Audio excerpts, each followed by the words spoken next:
Hola, les habla Rubén Cedeño desde la ciudad de Buenos Aires, Argentina, dándole continuidad a este seminario, curso o diplomatura sobre metafísica de la misa. O sea, estamos estudiando algunas partes de la misa desde el punto de vista de la metafísica.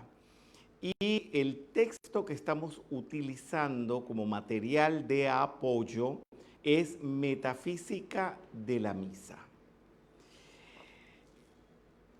Vamos a una parte importante de la misa que tal vez algunos la consideren la menos espiritual, que es cuando se hace la colecta. Para recibir hay que dar, el que no da, no recibe.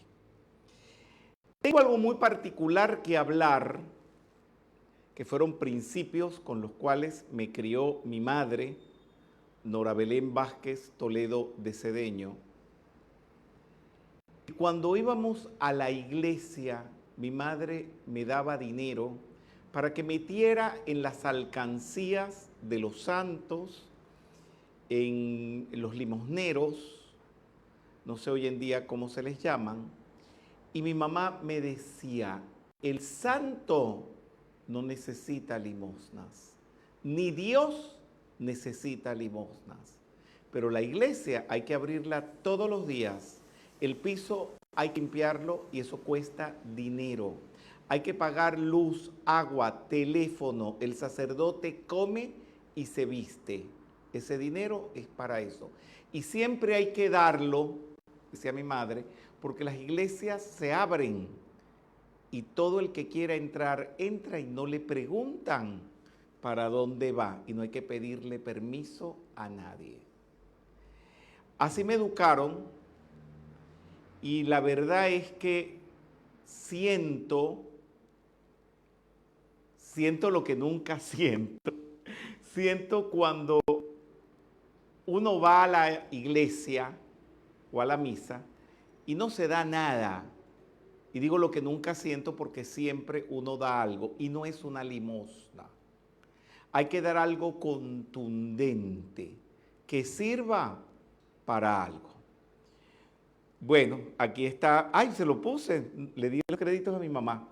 Dios ni los santos necesitan dinero, pero la iglesia sí, para estar siempre abierta gratuitamente y requiere pagar hostias, vino, electricidad, agua, productos de limpieza, comida y vestimenta del sacerdote y muchas otras cosas más.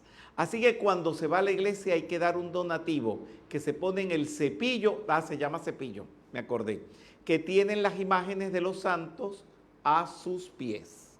Sea San Antonio, la Virgen de Guadalupe, la Virgen de Luján, señores, hay que dar algo. Y Dios te lo recompensa. Entonces, ofertorio, qué interesante es esta parte. ¿Quién es el que ofrece en el ofertorio? Eso me lo he interrogado siempre. Nosotros los feligreses damos la donación y ofrecemos, como ya lo he explicado anteriormente, y el sacerdote va a ofrecer también a Jesús, a Dios, la hostia y el vino para ser consagrados. Asociemos las dos cosas. Si no hay donación, si no se ofrece la limosna o el estipendio, ¿cómo el sacerdote va a tener dinero para comprar las hostias? Porque las hostias, sí, manduca dominum, que eso quiere decir en castellano, pan del Señor, comida del Señor, pero eso no viene del cielo, eso hay que comprarlo en el plano físico. Entonces hay dos ofertorios No es que existan dos ofertorios, ustedes me entienden, figurativamente, metafóricamente. El que damos los feligreses y el que ofrece el sacerdote para dárnoslos a nosotros. Entonces, cuando pase la cestica, ya saben, no es para buscar una monedita, metan un billetito que se sienta que con ese billete se pueda sufragar algo. Bien. Bueno, los famosos cuentitos, yo le puse momentos. Aquí hay que interpretar, pero no es la interpretación que hacemos algunas veces, pragmática, literal, tal cual. Esta es, como todo en la misa, como todo en el catolicismo, hay que buscarle una interpretación oculta, encriptada. Y aquí en este escrito, cada palabra tiene encriptado algo. Espero que no necesiten 2 ni 3 lecturas para empezar a capturar el contenido. Fernando, que siempre los lee, ¿quién va a leer? Fernando, bien. Que siempre nos hace el favor de leer, por favor, si lo puedes hacer lento, para ver si de una vez ya van capturando símbolos. Todo está relacionado, lo del principio con el final, lo del medio con lo del más allá. Todo está muy cuidado. Muy bien, por favor. Es real, el suceso fue real. Cenáculo, Rubén Cedeño, Jerusalén, 9 de noviembre de 2002. El lugar estaba subiendo una escalera, aposento alto de un segundo piso. Todo era amplio, limpio, iluminado y cerrado. Paredes, techo y piso blanco arena, sin altares, imágenes, ni símbolos religiosos y un gran silencio. Una paloma blanca, sin saber por dónde, penetró. Retozó libremente por encima de las cabezas y reposó en el lugar sagrado de un antiguo templo que allí funcionaba. En una de las nervaduras del techo gótico abovedado en crucería estaba, casi imperceptible, tallado en piedra, un cordero, superviviente a embates de tiempo y guerras. Allí vivía la memoria de Jesús perpetuando la comunión universal. A la hora de partir, la paloma desapareció como había aparecido, sin saber por dónde. Hay manitos levantadas y también los que están al otro lado de las cámaras pueden también participar. Bueno, vamos a ver, Damián, ¿qué quieres hablar? Bueno, el lugar a donde fuiste, ese cenáculo, es subiendo una escalera, es subiendo la vibración, elevando la vibración en un estado más alto. Tendrías que encontrarte como ese lugar para entrar limpio, que vendría siendo iluminado, con paredes y techo blanco, que sería siendo con pureza, sin altares ni imágenes, es dejando atrás toda forma que tengamos de dioses anteriores a Dios.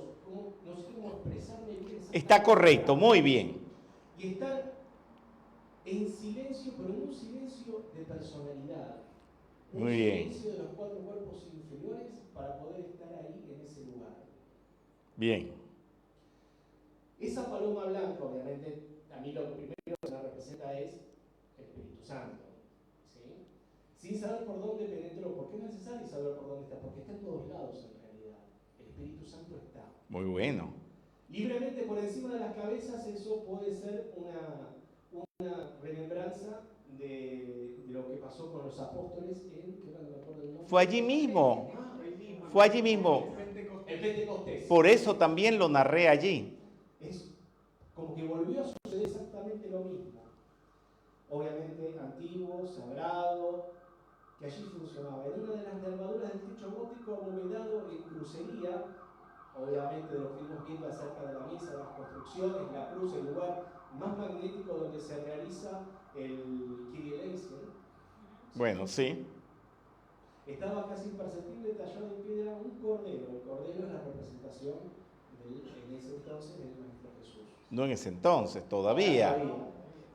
Superviviente de embates de tiempo y guerras. Ese superviviente también somos nosotros, nuestras propias reglas, nuestras propias guerras, nuestra propia forma de sobrevivir a nosotros mismos y al entorno. Vivía la memoria de Jesús perpetuando la comunión universal. Esa memoria en realidad es la memoria de la común unión con los demás. Sí. ¿Sí? A la hora de partir, la paloma desapareció como había aparecido sin saber por dónde. Eso también está dado como que puede estar en todos lados, aunque puede seguir estando, aunque no la veamos. ¿Puedo pedir un aplauso para él? ¡Bravo! Gracias. Está inspirado. ¿Qué comiste hoy? No, ¿qué comió? ¿Verdad? Bueno, aquí está otro piquito de oro que quiere hablar. Muy bien. Bueno, buenas tardes. Bueno, a lo que dijo Damián, yo le podría agregar que el cenáculo es el lugar donde pasó la comunión con el Cristo encarnado en ese momento. Entonces entiendo que eso habla de toda una conciencia crística, por eso dice no solo en lo alto, das un detalle más, un segundo piso. Está la personalidad, el segundo piso de Cristo, y arriba estará la presencia yo soy, que está marcada ahí cuando decís con el techo abovedado en crucería. Cuando en la iglesia tenés el techo abovedado en crucería, toda esa energía se lanza hacia arriba, hacia Cristo, y del Cristo se lanza la presencia de Dios yo soy. Yo me voy a tener que ir porque ya no necesitan la actividad. Saben más que yo, todos. Ajá, dime. Y cuando estás en la conciencia del cenáculo, en la común unión con esa conciencia crística, claro, los dones del Espíritu Santo están presentes. Cuando te vas, esa paloma también se va porque uno está en esa conciencia. Bien. Otro aplauso. Amolaron los cuchillos. ¿Quién más va a hablar? Fernando no puede faltar. Siguiendo con la exposición de Ardelo, la escalera que se sube para subir al segundo piso, al aposento alto, podría ser el Antashkarana, el puente de conexión entre la personalidad y la conciencia crística. Se describe que en ese segundo piso no hay altares, ni imágenes, ni símbolos, o sea, no hay nada producto de la mente. No hay imágenes mentales, no hay vórtices mentales, sino un gran silencio. Está describiendo la conciencia crística. ¡Bravo! ¡Otro aplauso! Mi cielo, Paula Catañi, que quiere hablar.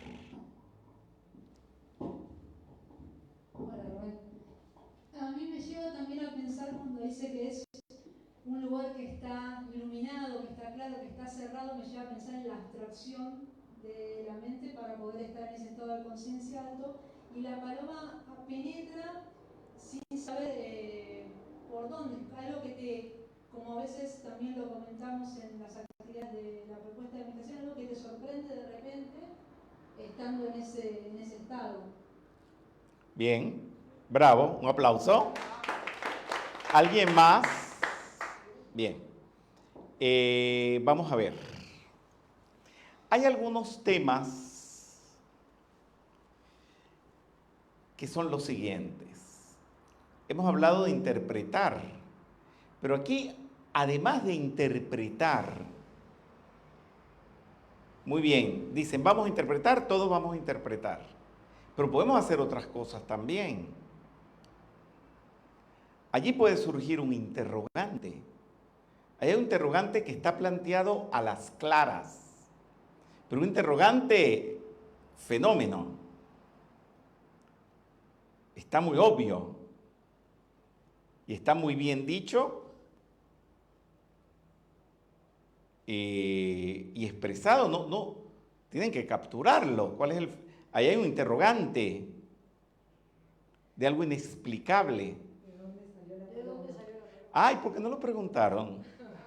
Ah, porque dijimos que era solamente interpretación. Entonces no puede, o sea, ustedes no pueden salirse del esquema y decir, aquí hay algo que no hay que interpretar, aquí hay algo que hay que preguntar.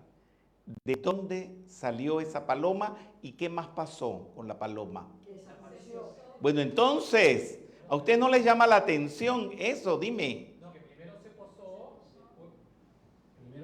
en las cabezas de todos los que estaban presentes y luego desapareció. Retosó, voló. Algo así como el Espíritu Como Santo. impregnando con alguna situación las cabezas. Y a ustedes no, porque a veces me pongo en el asiento de ustedes y yo digo, espérate Rubén, ¿y con quiénes estaban? ¿Y cómo es que eso que apareció una paloma? ¿Qué sucedió allí cuando estaban? Fernando, ¿en ese viaje estabas tú? Porque hemos ido varias veces. No, sí, pero no En el viaje de la paloma no en estabas. la paloma. Y la paloma era blanca de paso. ¿Sí? Ahí lo digo. ¿Eh? Bueno, hay más asuntos. Señores, aquí hay dos palabras. Aposentual.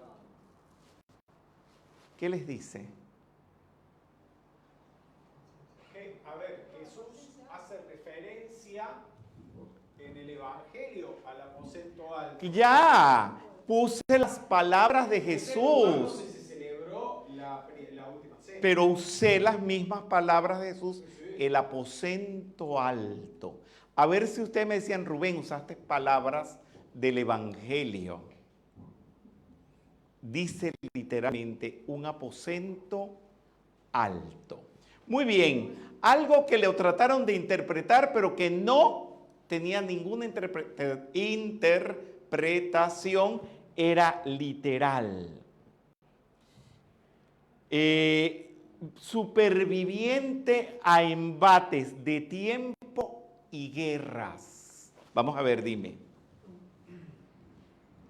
Bueno, eso es la lucha entre la personalidad y esa conciencia crística. ¿Qué dije antes? ¿Qué? Que era literal. Y te fuiste otra vez a la interpretación. Es literal eso. Muy bien. ¿Qué me dice Paula Catani? No, porque ese lugar fue Habla con el micrófono, sí. que ese lugar fue por momentos bajo la... Ay, no sé la palabra. Lo que por momentos fue parte del catolicismo, el cristianismo, por momentos de la religión islámica que sobrevivió conquistas. Ok. Que Jerusalén fue invadida infinidad de veces. No tienes que decir, y el Islam y el catolicismo. Señores, todavía hasta no hace mucho ha sido una zona muy peleada. ¿Y tiempo? Dijiste, te fuiste a la guerra. ¿Y el tiempo? ¿Qué pasa con el tiempo? ¿Qué me tienen que decir? No. What time? No puede ser. A ver, ¿qué es antiguo? A ver, Rubén. ¿Qué? ¿Pero antiguo cuánto? Si todo... Ahora es gótico. Estamos hablando No. de... Bueno, sí es gótico, pero bueno, pero también eso le podemos sacar punta porque lo asomo allí. Tiempo, ¿qué tiempo? No puede ser que no me lo digan. ¿Ah? A ver, también lo podemos asociar hasta la era de Aries. No, ¿qué tiempo? Es literal. Señores, no pueden ser. Cuando se los diga, yo no sé si van a tener una expresión. Señores, los 2000 años del cristianismo. Ay, y no tienen ninguna expresión. Decía, 2000 años de cristianismo. El tiempo, Rubén, 2000 años. ¿Les parece poco? Superviviente al tiempo y guerras. Bien. De todas maneras, zafaron bien. Ya me fui a algunos detallitos, por supuesto, hay más. Ese fue el lugar donde se celebró la primera misa. También podían haber dicho eso. El lugar, Rubén, donde se hizo la primera misa, y arriba solamente hay un cordero, porque Jesús es el Cordero de Dios que quita los pecados del mundo. Ahí está el lugar. Esta foto sí fue contigo, ¿verdad, Fernando? Sí. Pero lo de la paloma fue un misterio, indudablemente, y pasó, tal cual. Ahí está el lugar. De todas maneras, no lo dije en la narración, es el Misrá de una mezquita, es el lugar que digo sagrado, donde también supuestamente en algún momento hubo un altar católico, pero allí no se hace ningún rito de ninguna religión. En algún momento harían esas nervaduras de bóveda de crucería. ¿Alguien tiene alguna acotación a que estén unas bóvedas de crucería gótica allí? Sí, no coincide el tiempo con el espacio en realidad, porque la bóveda de crucería, o sea, estamos hablando de que ese lugar fue el lugar donde fue la última cena, la primera misa, hace 2000 años atrás. Muy bien. Y el estilo gótico, estamos hablando del medioevo, empieza en el 1100, con lo cual Sí. no creo que ese haya sido el espacio verdadero ni real donde surgió eso. No, espérate. ¿Cómo que no crees? Bueno, el espacio... Ajá, vamos a ver, Fernando quiere... No, gracias, está excelente tu participación, un aplauso para él. La acotación es impecable. Yo estoy como en un show de televisión. El espacio sí habrá sido ese lugar. Pero El lugar sí. Claro, pero no la escenografía, ni porque esas bóvedas góticas no eran de la época. Pero por supuesto que no. Muy bien, Fernando. Recordemos que en el medioevo, precisamente en el periodo del gótico, tenemos la época de las cruzadas. Muy bien. En ese periodo, el cenáculo fue convertido en una iglesia, en un lugar de celebración eucarística. Sí. Eso sabe Dios, con tanta invasión, tanta guerra. Son estudios ya que no vienen al caso. Hacer acotación a eso, pues sería ya un estudio del lugar, pero todos estos edificios tan antiguos han sufrido transformaciones y se le han ido incorporando estilos a medida que los siglos han pasado. Y por supuesto, eso es obvio, que pertenece al gótico, siglo XII, siglo XI, más o menos cuando empieza a surgir el gótico, y bueno, y el estilo que ha permanecido es el gótico, pero ese no fue el estilo donde Jesús ejecutó la cena, será el piso, el lugar. Ahora, ¿cómo estaba eso? No es como lo estamos viendo ahora, en este momento. Muy bien. Vayamos ahora a la Eucaristía. Es el acto central y más importante de toda la misa. Por allí cuando me reúno con católicos, y sobre todo prelados católicos, siempre hay alguien por allí que pregunta, ¿y cuál es el momento más importante de la misa? Y la gente empieza a decir esto y lo otro. Señores, es indiscutible, es la Eucaristía. Es el momento que se hace en memoria del Maestro Jesús y consiste en la transubstanciación del pan y el vino en el cuerpo y la sangre de Jesús. El pan, el símbolo de pan, Belén es pan, es la enseñanza. Y el vino, la práctica. O sea que tú, como católico, como cristiano, la esencia está en conocer la enseñanza de Jesús y ponerla en práctica. Que son dos palabritas que se oyen, no voy a decir que fáciles, pero que sí se pronuncian fáciles. Y de eso se trata. Hoy colgué un artículo que lo estuve cocinando toda la noche. No es nuevo porque es una enseñanza que no es ninguna noticia de último momento, que es el perdón cuando tenemos que perdonar a alguien que ha sido injusto con nosotros. O le tenemos que pedir perdón a alguien que nos ha acusado de algo que nunca hemos hecho.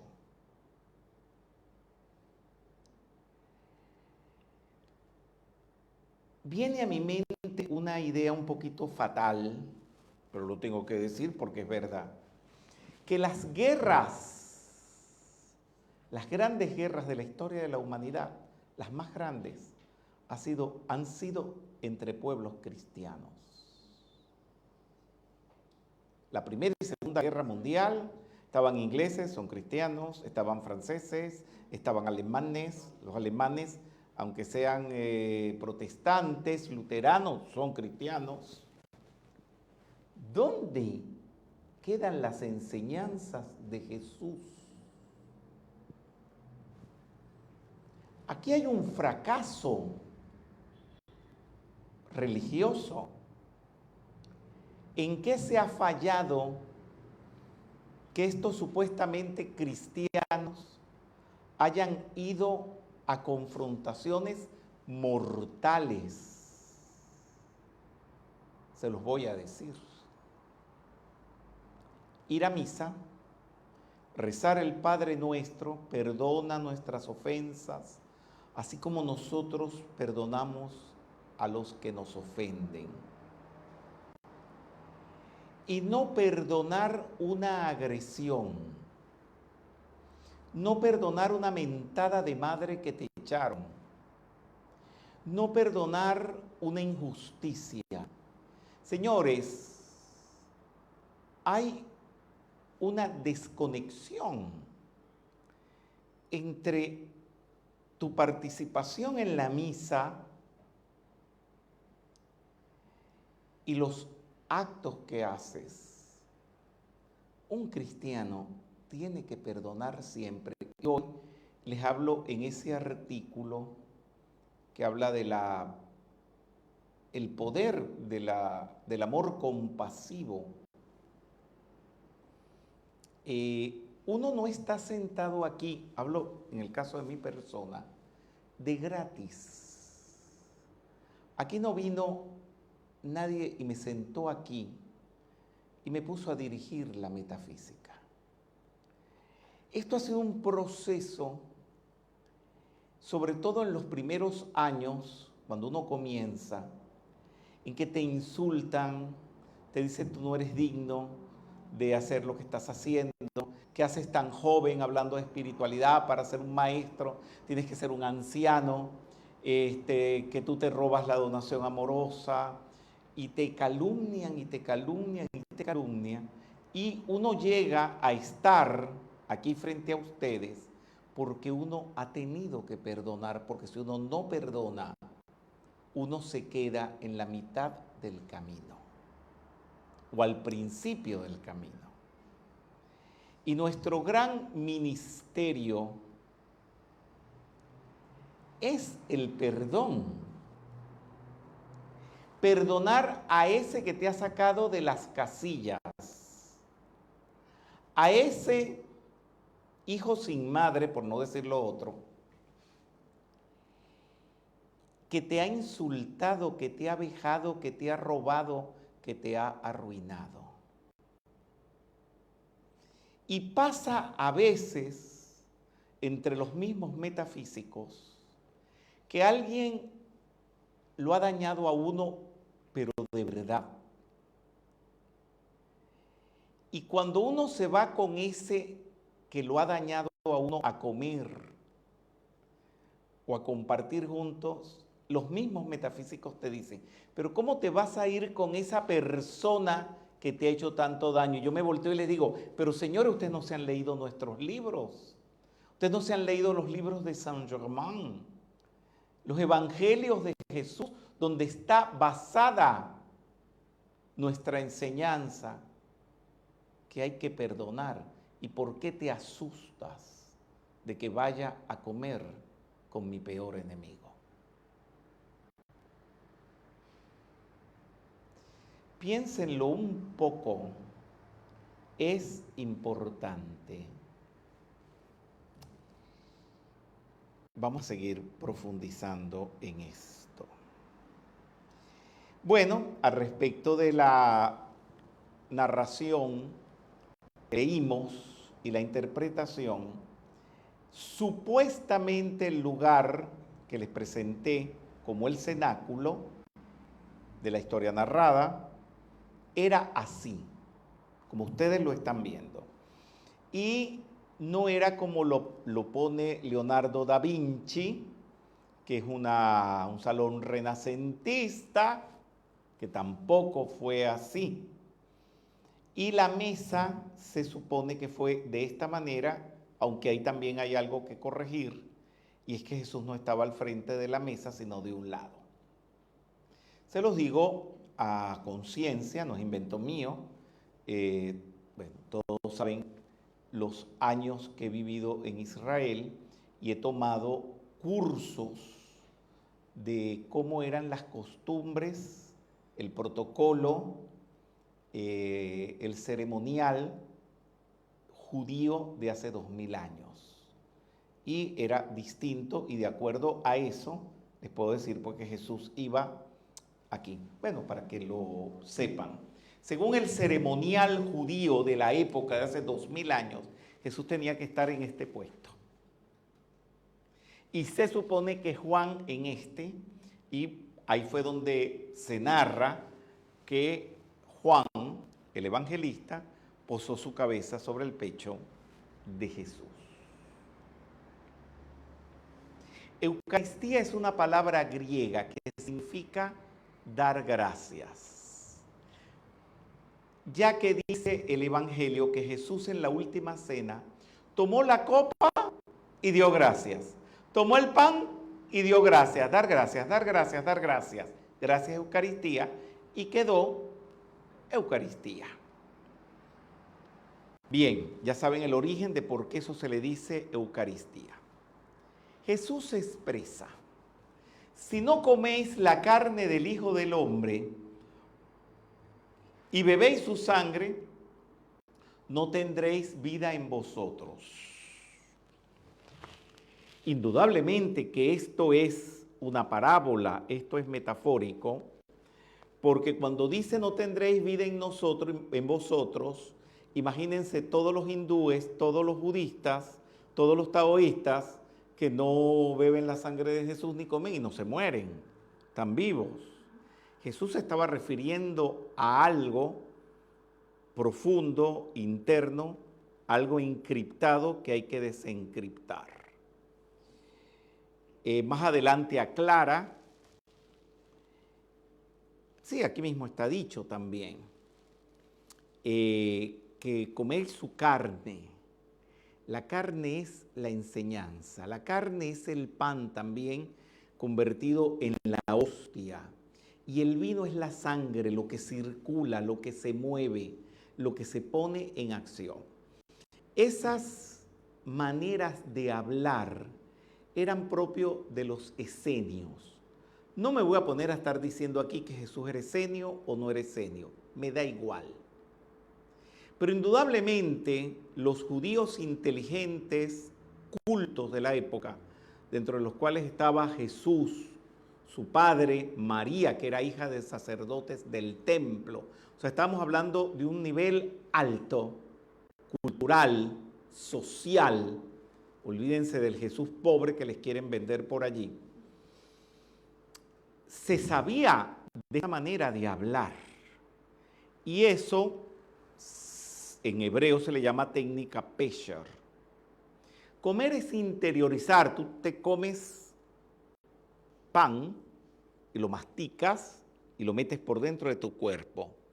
Lo vuelves carne. Es la enseñanza. Y beber la sangre es practicarla. ¿Por qué es practicarla? Porque es mover. La sangre es lo que se está moviendo por dentro del cuerpo. Si no se interioriza la enseñanza de Jesús y se pone en práctica, no hay vida. A esta vida es la vida con un sentido, la vida espiritual. Con esto no estoy diciendo de que debido a la técnica pesher y la interpretación de esto, dicen, no, bueno, yo ahora no voy a comulgar, yo ahora me voy a dedicar a practicar la enseñanza de Jesús y a estudiarla y a practicarla. Hay cosas que no las puede decir nadie, no las puede explicar nadie, que son los misterios de la religión y permítame decir las religiones, que además de tener la interpretación espiritual, también el acto físico connota una importancia trascendental. No solamente tener el simbolismo de velado, sino también ir y comulgar. ¿Por qué? No se los puedo explicar. Se puede teorizar, por supuesto. A lo mejor agarro un curso de teología católica, y les doy un discurso.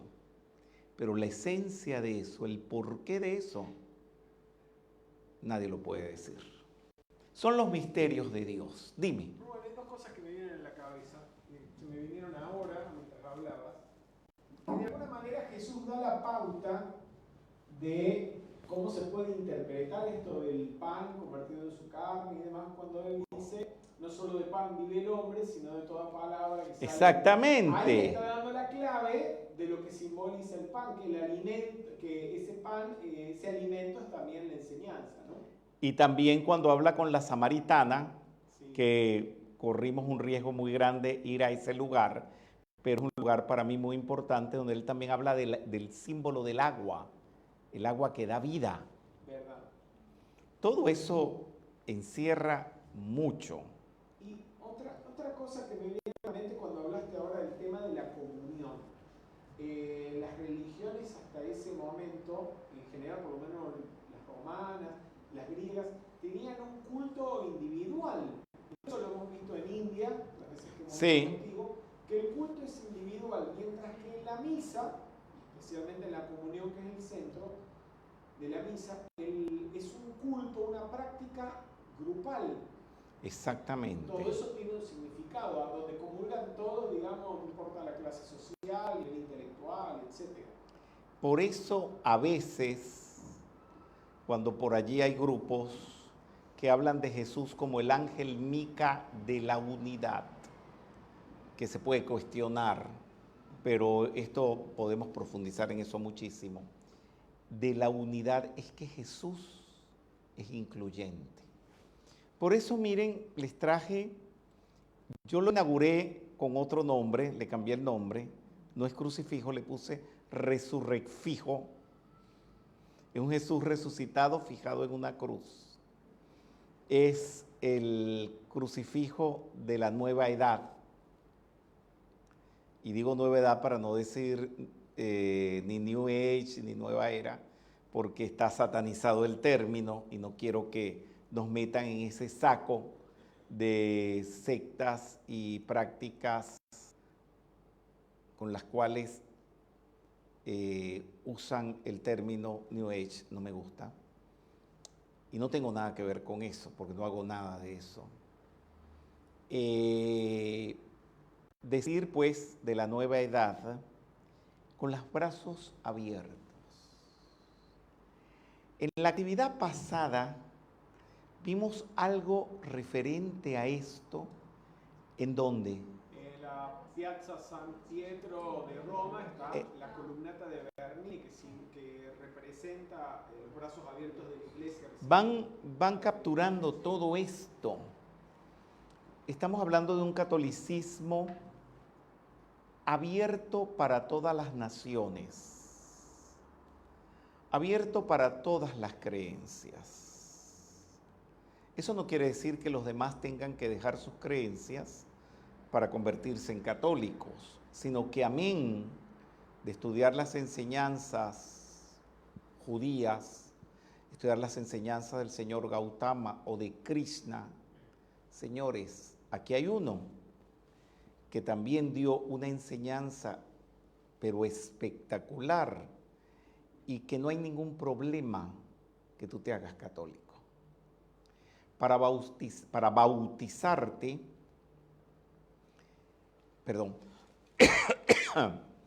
para bautizarte no te piden jamás que no pertenezcas a alguna religión o que tengas que abandonar la religión. Ese requisito creo que no existe. No existe. Aquí tengo católicos, bueno, yo soy católico y sé que no existe, pero de todas maneras, aquí hay unos que van todos los días a misa y me están moviendo la cabeza que ese requisito no se pide. ¡Qué grande! Mientras que hay otras religiones que sí te piden abdicar a tu religión anterior. Transubstanciación, qué grande es esto.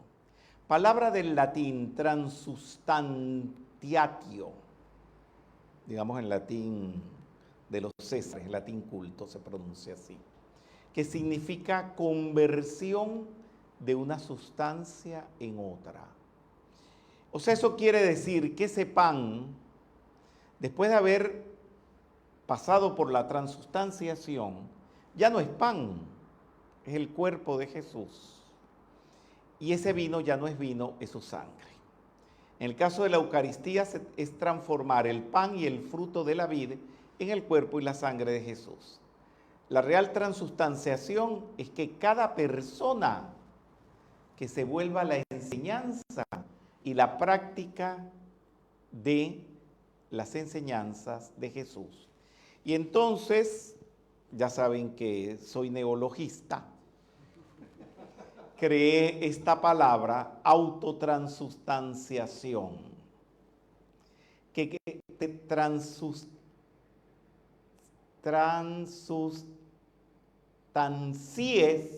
yo no sé si se puede decir eso,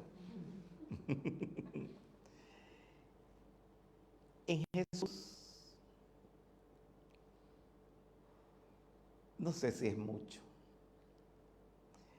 El todo de la vida está en transustanciarse uno mismo en la enseñanza de Jesús. O sea, que tú dejes de ser tú y te conviertas en la enseñanza de Jesús. Bueno, no es de extrañar, San Francesco d'Assisi lo hizo.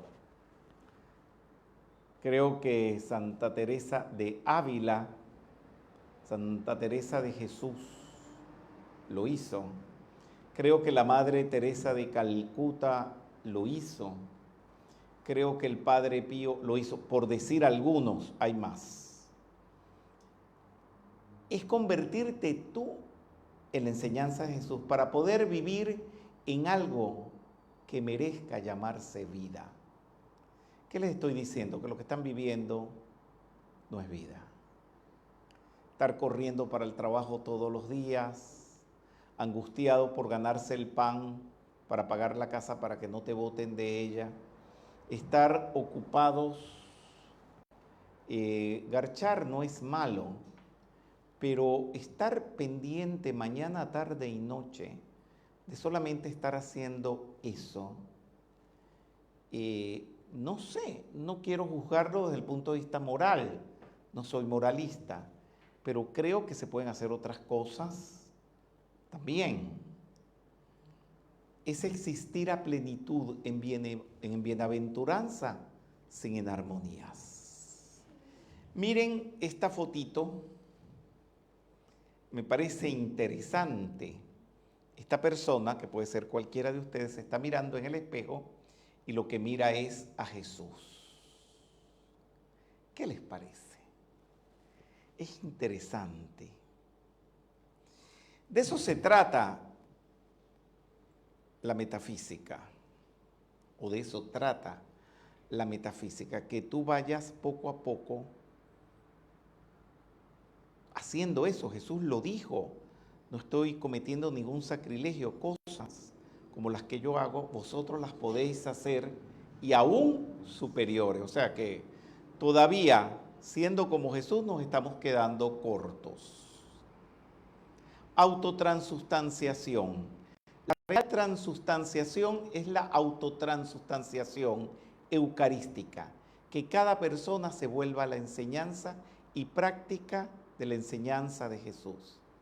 La transustanciación eucarística, bien entendida, con toda la razón del mundo, es lo más grande que puede existir en la vida de cualquier persona. Esto es duro, no se lo tome a nadie, asumo la responsabilidad de lo expresado aquí. Se puede 1000 veces comulgar, decir y oír misa, y estoy hablando de sacerdotes y feligreses. Pero si no se conoce la enseñanza de Jesús y no se pone en práctica, de nada sirve. Es un poquito tajante,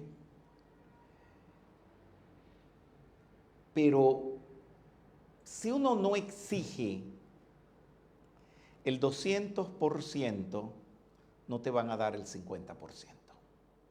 O sea que para que te den el 50%, tienes que exigir el 200%.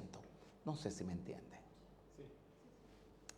De eso se trata este escrito. Bueno, ahora vamos a llegar a un punto que casi nadie lo habla. Y yo no sé por qué, pero desde que tengo uso de razón, cuando fui a la primera misa, que no me acuerdo porque era muy pequeño, y fui solo, porque yo iba a misa solo, no me gustaba ir con nadie, para ver donde nadie veía, para oír donde nadie escuchaba, para sentir donde nadie sentía. Y esto a mí nadie me lo ha explicado. Y estas palabras no las he tomado de nadie. La epíclesis es un momento indescriptible, inenarrable, inexplicable. Puedo decir lo que pasa, pero cómo pasa, qué sucede y a quién le pasa, no se puede explicar. Es completamente metafísico. Climas de la misa, lo más sagrado, el meollo de la Eucaristía, núcleo de la transustanciación. Cuando el sacerdote extiende sus manos para que por intercepción del Espíritu Santo, que es el portador a la tierra de todos los aspectos y dones de la divina presencia de Dios, y por eso está simbolizado por una palomita con el piquito para abajo, porque es traer del cielo a la tierra los dones y las leyes de Dios, que se haga presente como Cristo en el pan y el vino, convirtiéndolo en su cuerpo y en su sangre. Me pueden corregir, sacerdotes que me estén escuchando, o me pueden criticar. Pero es ese momento donde el sacerdote pone las manos sobre el vino y sobre la hostia, y en un zas, en un golpe de dedos, pasa algo allí y eso se transforma en algo sagrado, y ahí viene Jesús en persona. Pero así como les digo que desde pequeño me iba solo a la iglesia, casi de los 4 años, También les puedo decir que esa llegada de Jesús me daba cuenta que en algunos sacerdotes sucedía y que en otros no. La iglesia eso lo niega, dice que en todo es igual, pero eso es lo que dicen los libros y eso es lo que dicen las palabras. Vamos a ver en los hechos si ahí está Jesús. Por eso les digo, estoy tocando un tema un poco polémico. En la epíclesis, la feligresía cae postrada de rodillas. Hay que arrodillarse ahí, ante la propia presencia de Dios que se hace presente en el altar.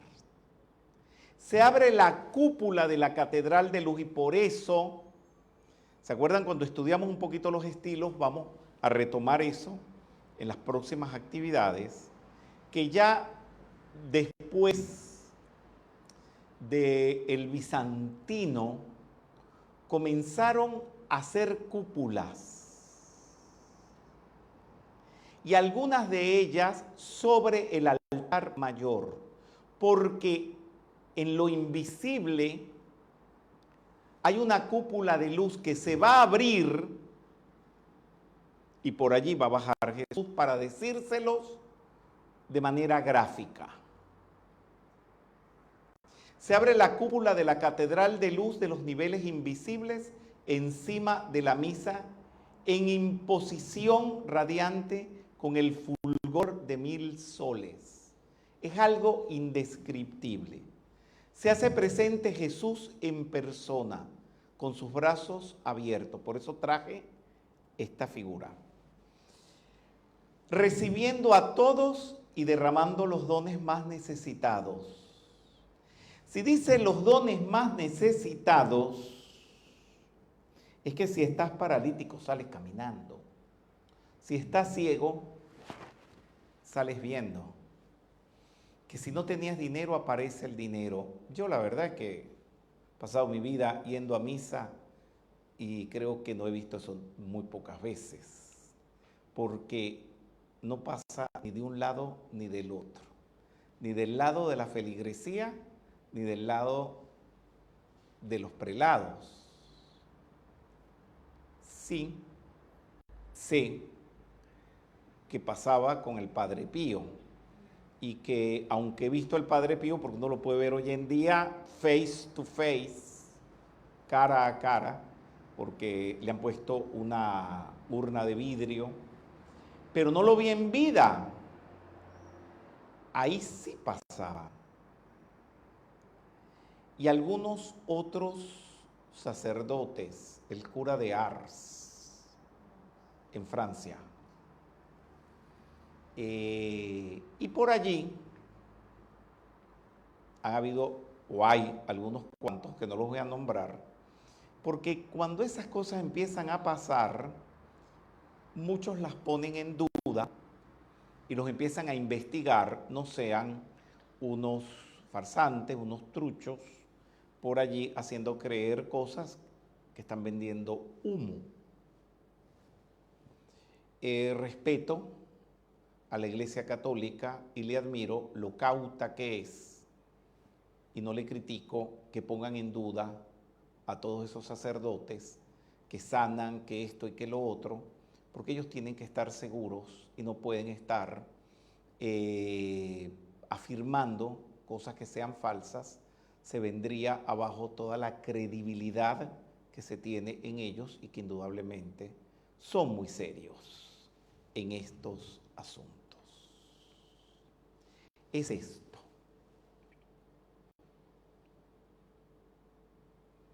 Es la llegada de Jesús.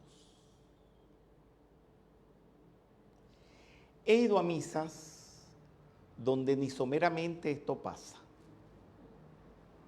No quiero decir nada. Que si las misas Vaticano II son así, que si las misas tridentinas son asao, que si las de tal concilio o de cual concilio, no sé. Creo que a Jesús le da igual, a mí me da igual, y una feligresía que no va tan docta a la misa, sabiendo estas cosas, les dará igual. Pero lo que sí no da igual es sentir que venga la presencia de Dios, porque el sacerdote que está allí haciendo esa misa es un hombre responsable, se concentra, y les voy a decir algo que no está escrito en ninguna parte, y que lo aprendí en el altar del Padre Pío, no me lo dijo nadie. El Padre Pío, cuando no sentía el advenimiento de Jesús, lo buscaba. Y la gente decía, ¿por qué se quedó tantos minutos en la epíclesis? ¿O se quedó tantos minutos alzando la copa y el vino? Estaba esperando que él, el que tiene que venir o tenía que venir, viniera. Y hasta que no venía, no pasaba al otro paso de la misa.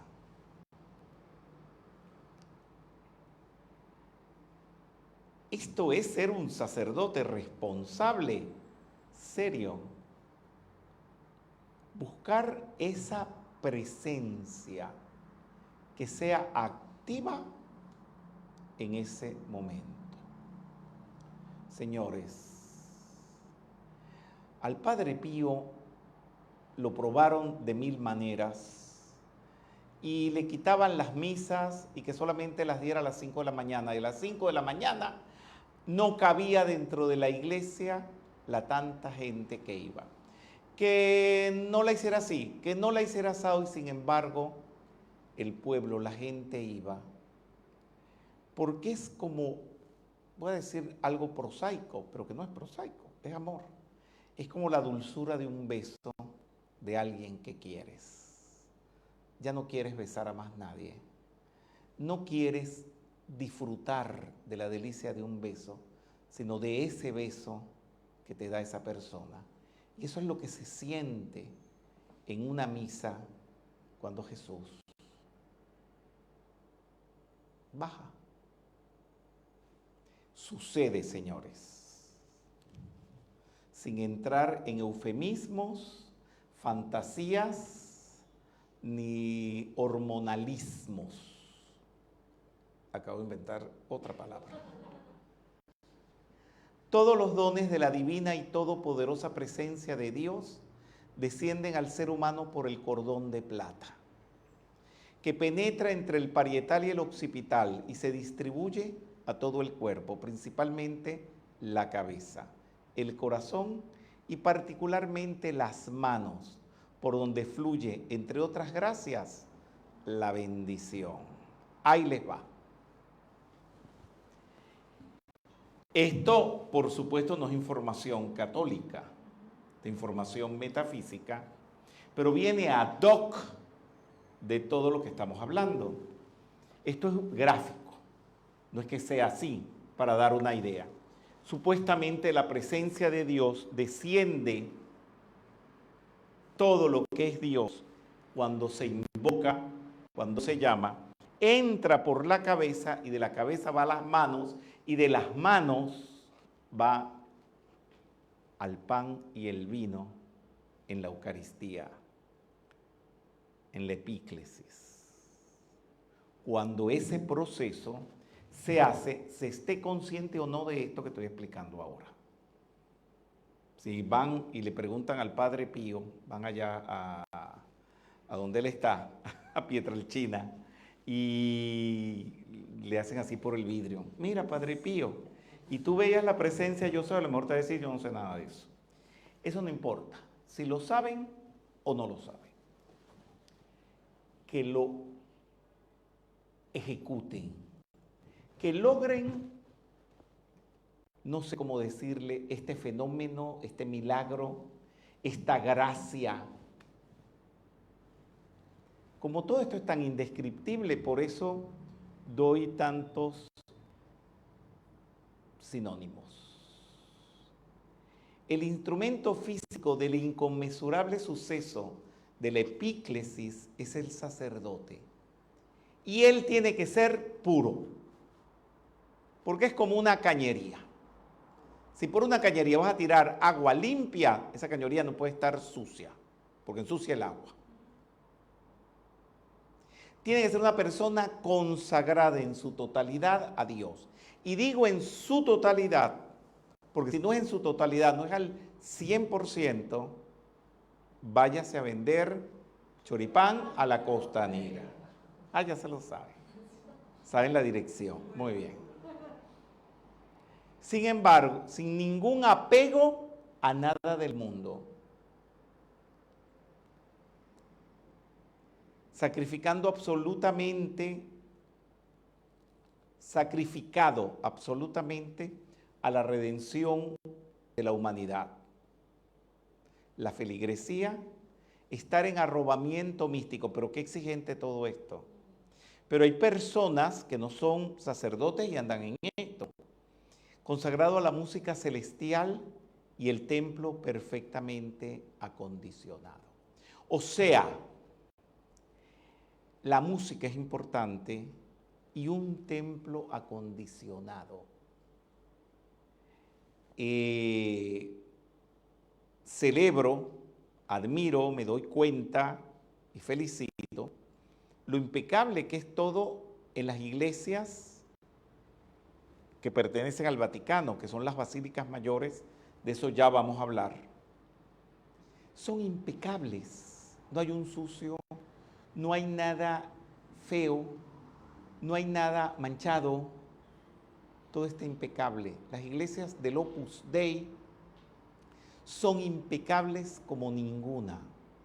Y en algunos templos de órdenes religiosas, de monjas, como son mujeres, y las mujeres, la mayoría, son muy cuidadosas en el aseo, en la delicadeza. A veces esos conventos son impecables. Eso es necesario para que una epíclesis, entre otras cosas, ya dije, el sacerdote, todas las cualidades que tiene que tener, pueda suceder. Bien. Wow. Salí de la epíclesis.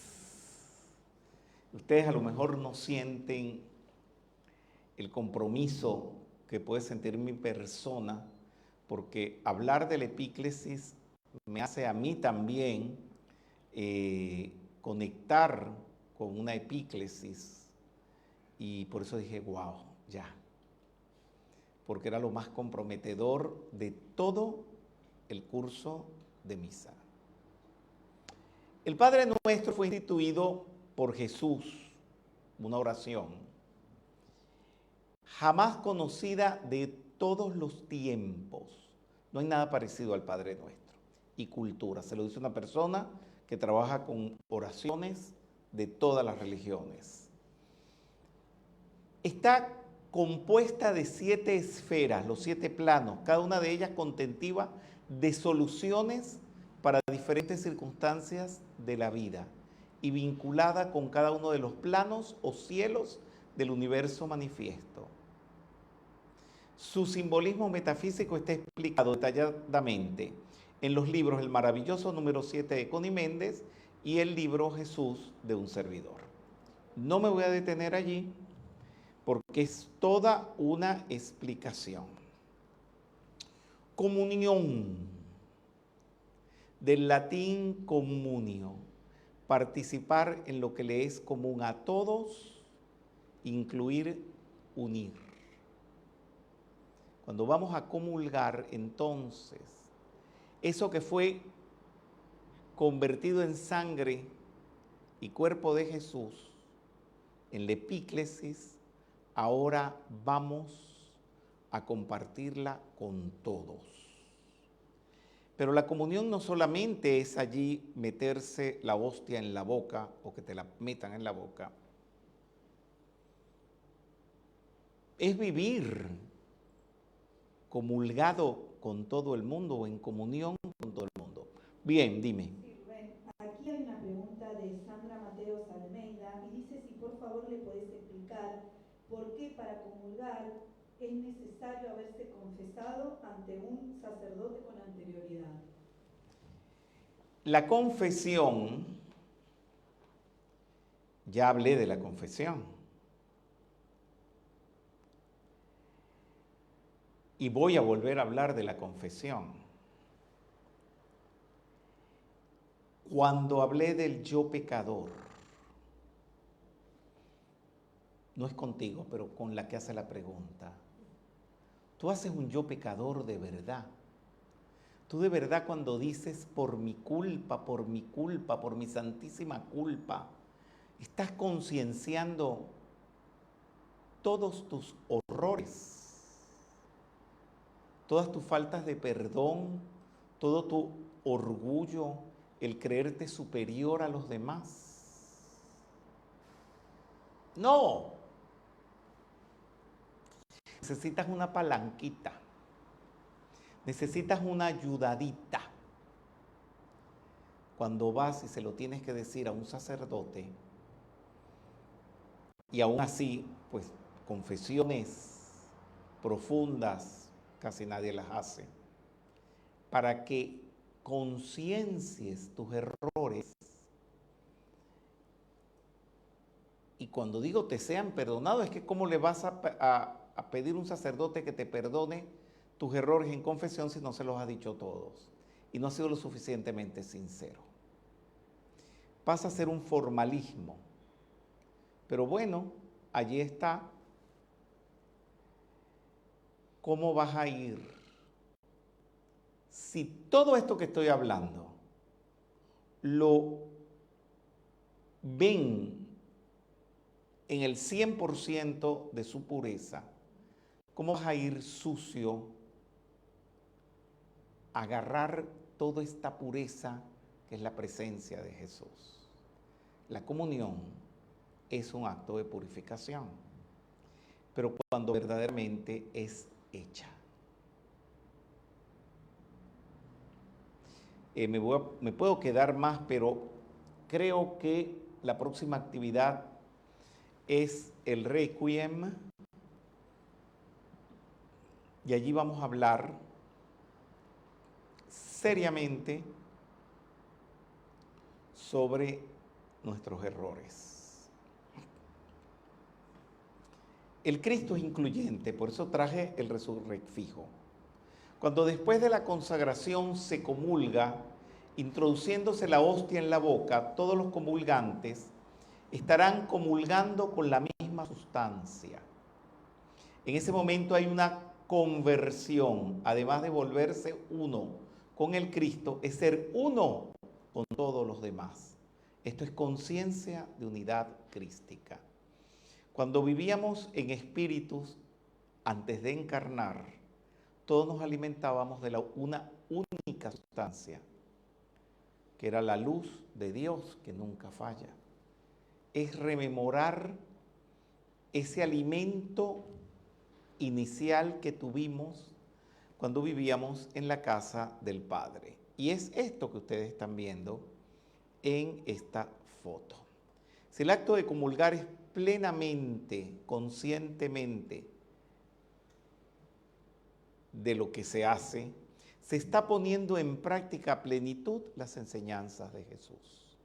Se ama al prójimo como a sí mismo, y como es imposible amar sin perdonar, se perdona librándose de todas las ataduras de la rueda de la vida. Jesús dice, conoce la verdad y la verdad os hará libre. Para esto se necesita concentración, meditación y un acto de seriedad profundo. Para comulgar a conciencia se necesita mucha observación, sosteniendo la hostia en la boca, meditar y contemplar a Jesús, el sacerdote o los prelados, y a cada miembro de la feligresía con este pensamiento: en Cristo yo soy uno con ellos. O sea, mantienes la hostia en tu boca. Yo no sé si ustedes se mastican la hostia. No. Ah, bueno, porque a mí nadie me ha dicho que se hacía, Pero yo, desde que hice la primera comunión, a mí no se me ocurrió jamás masticarlo. Dije, no, amor de a Jesús ahora.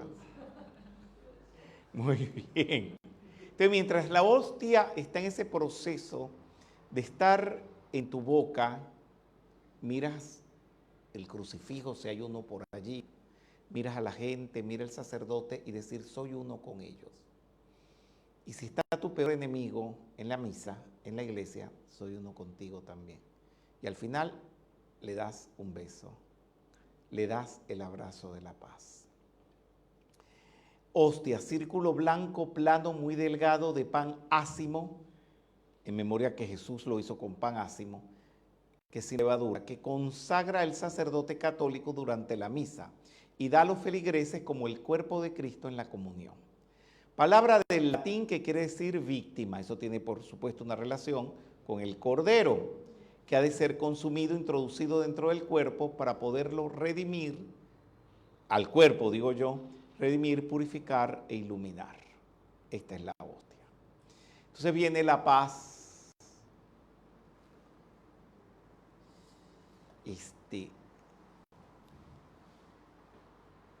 Bueno, a veces uno está en su asiento en el banco y viene el momento de la paz. Y uno se mueve de su asiento y va 3 bancos más atrás o 3 más adelante o salta por encima de 10 personas a darle la paz a alguien. Generalmente es la persona con la cual tienes problemas. Porque con ese es con quien tú tienes que ponerte en paz. Y el otro es a ese que quieres, que amas, que respetas. Y algo que no entiendo, pero hay veces cuando puedo, digo cuando puedo, es que hay veces estoy en misas totalmente protocolares con una corte real y no puedo hacer mis hazañas, irle a darle la paz al sacerdote que está diciendo la misa, que me ha dado la comunión, que me ha puesto en contacto con Cristo, y cómo es posible que yo le esté dando la paz, digamos, de mano, tocando a las demás personas y no al sacerdote. Bueno, vamos a dejarlo de ese tamaño. Darse la paz en la misa de forma sincera, transparente, como debe ser, libre de toda agresividad, conflicto, críticas, condenaciones o competencias, es comprometedor. Hay que interrogarse, ¿estaré dando la paz así? ¿De verdad tú le estás dando la paz a esa persona?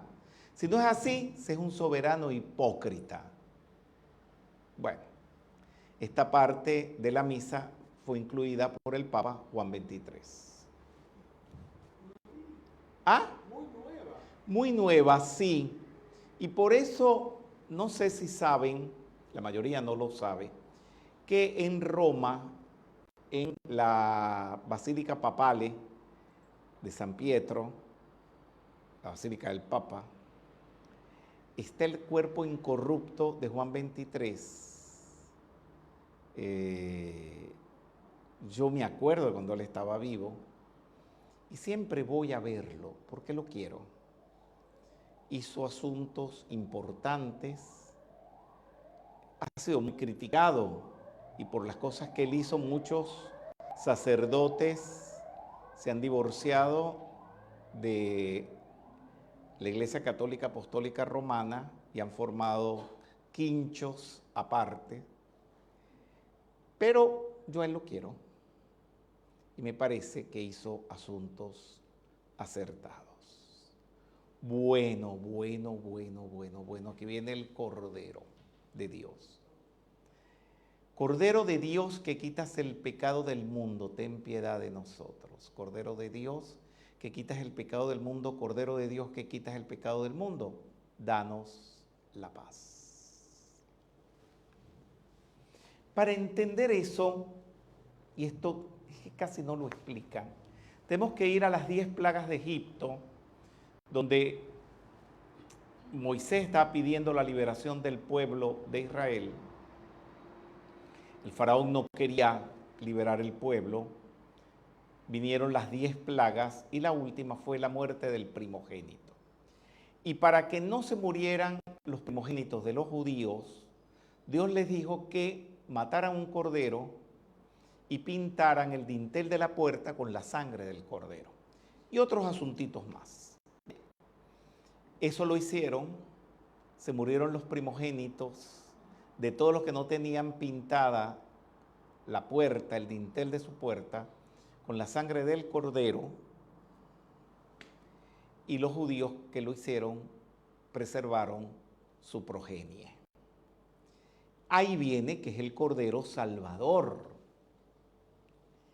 Y por eso los judíos en la Pascua, Pascua quiere decir la fecha en que celebran cuando ellos se escaparon de Egipto, matan a un cordero, y es la fiesta pues del cordero.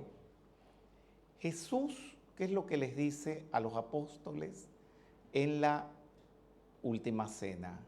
En esta cena, el cordero soy yo, al que van a matar y cuya sangre va a purificar, va a proteger, va a redimir, va a ser la mía. ¿Qué tal? Son asuntos respetables. Mi persona, bueno, y creo que la mayoría de la población metafísica conoce a otros maestros, no voy a menospreciar a ninguno, pero sí les voy a decir que de todos los maestros, él es el único que ha dicho y hecho asuntos semejantes. Jesús.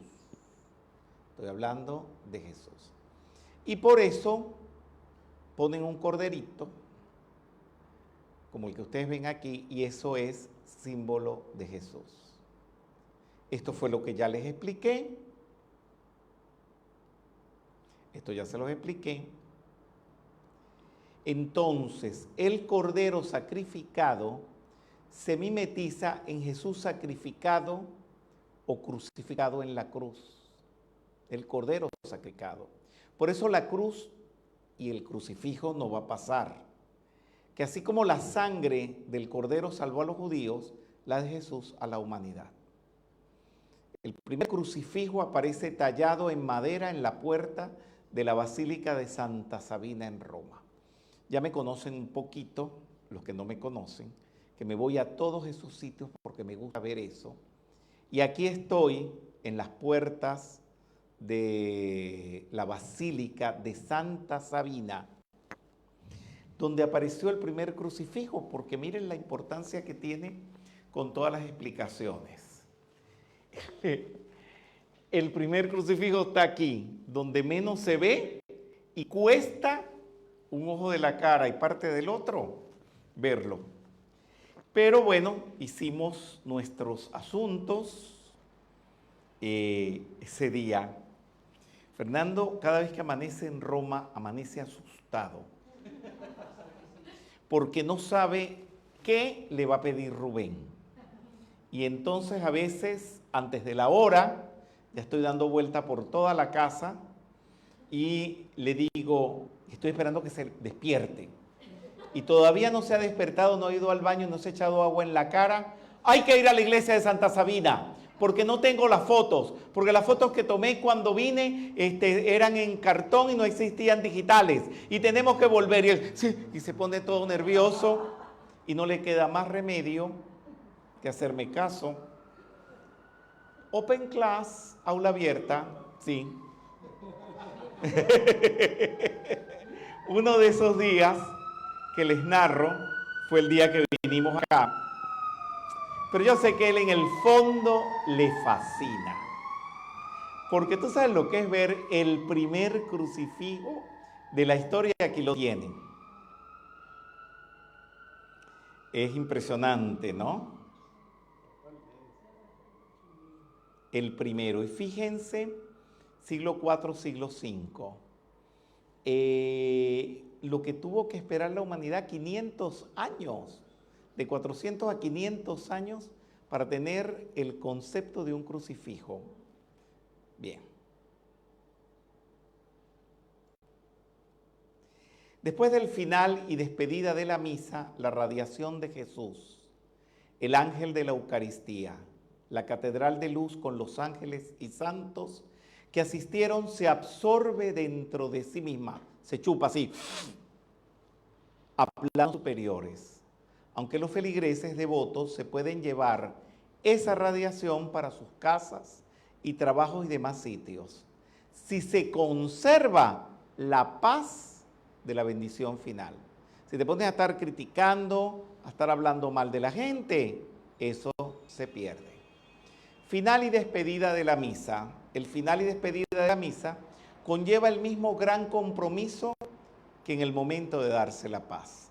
El sacerdote da la bendición en nombre de Dios Todopoderoso, Padre, Hijo y Espíritu Santo, a que descienda sobre todos y dice: podéis ir en paz.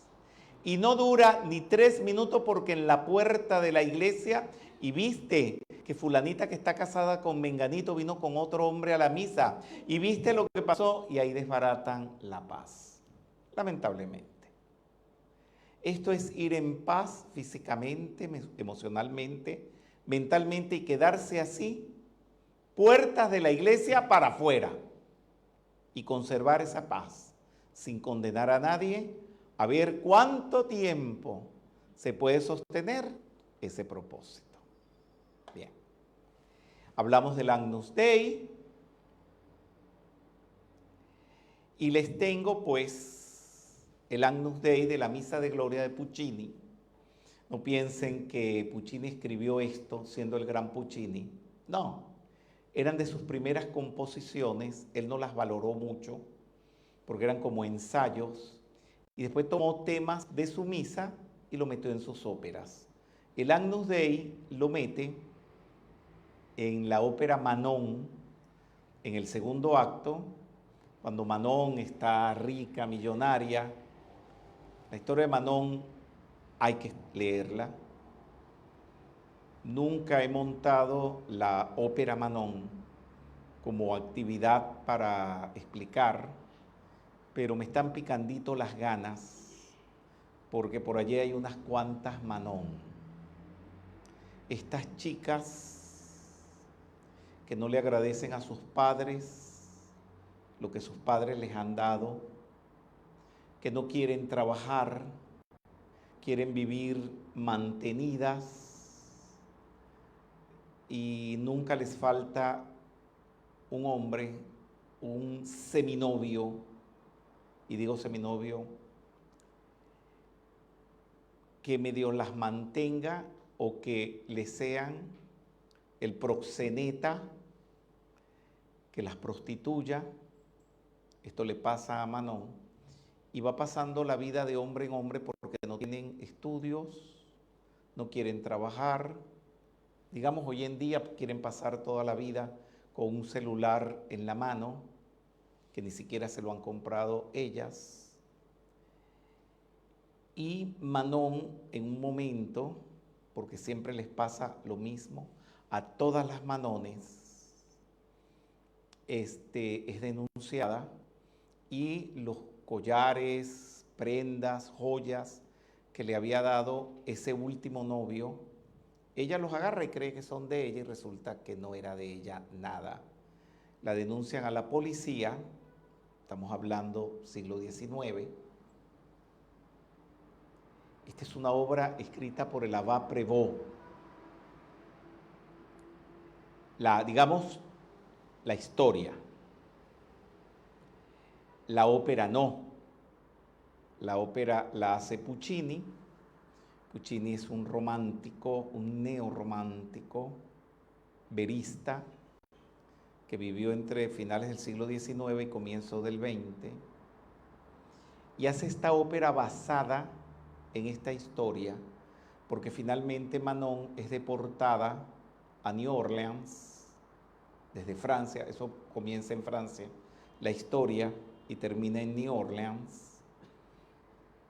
y ella en New Orleans sigue haciendo sus desventuras y tiene que huir otra vez y muere en la huida.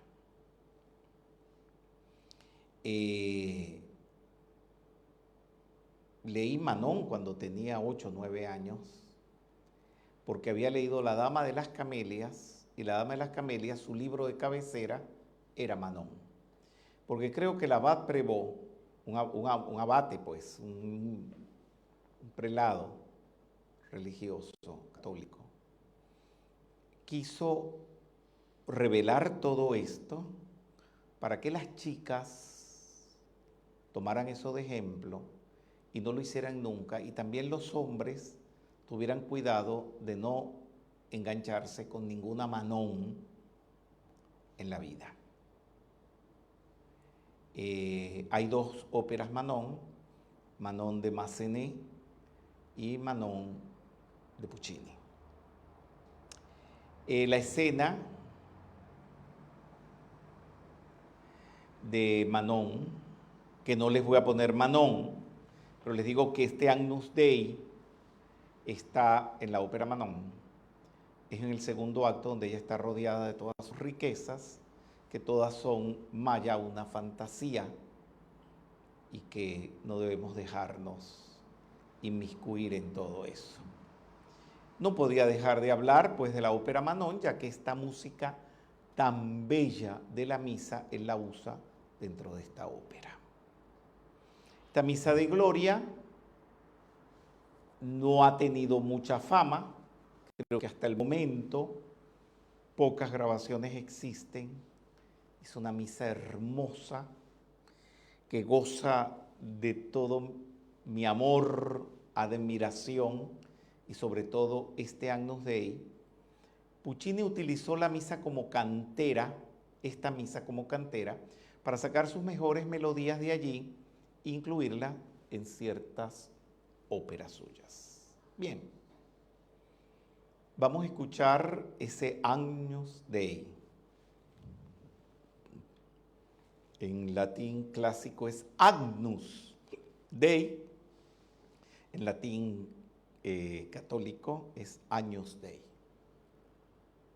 Es para coro, orquesta y 2 solistas varones, que es raro, pues siempre se pone hombre, mujer, soprano, tenor, aquí un barítono y un tenor. Rara la combinación. Generalmente, eso se los explico, los compositores a veces componen para lo que tienen a mano. Si tienen una soprano muy buena y todo eso, le componen la pieza dedicada a esa soprano, para que lo cante esa soprano. Tal vez a lo mejor tenía 2 amigos y por eso lo hizo de esta manera. No lo sé en realidad. Bien, aquí está Giacomo Puccini. Como ven, era sumamente guapo. Miren, esto prácticamente es una foto ya un poquito mayor, poco antes de desencarnar. Le encantaba vestirse muy bien. Y ahí se nota. Pues ahí les dejo con esta maravilla. Agnus Dei, qui tollis peccata